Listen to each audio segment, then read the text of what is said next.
Pendant 2 jours, de nombreux candidats vont à l'assaut des épreuves écrites, du certificat d'études primaires et du First Living Certificate.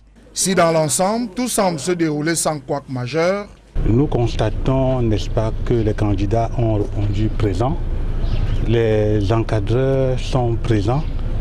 Nous avons, n'est-ce pas, apprécié la présence de toutes les instructions que le ministre nous a données sur le terrain, l'observance, n'est-ce pas, de mesures barrières et des nouvelles qui nous parviennent, n'est-ce pas, des autres délégations départementales sont concordantes et vont dans le même sens. Je suis satisfaite par l'état de préparation des examens de First Living Certificate et du CEP dans cette région. L'aspect physique des établissements publics laisse pantois. À l'école publique primaire d'application de Sodico, les murs sont défraîchis, marquant des signes d'usure du revêtement des 10 bâtiments.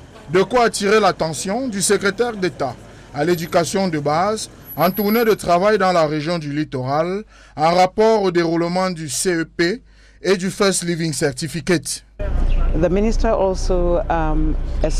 ministre m'a instruit de regarder l'état dans lequel sont les établissements scolaires. Certains sont propres, d'autres ont besoin d'être aménagés. Et nous espérons qu'après cette tournée, le ministre restaure les différents établissements scolaires publics de la région.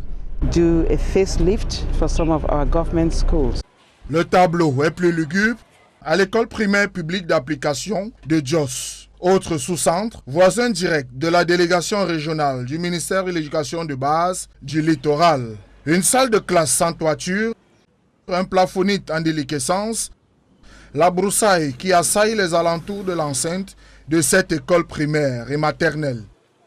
Un contraste avec l'école publique de Yassa, nouvellement construite et qui est pour la première fois sous centre d'examen du CEP.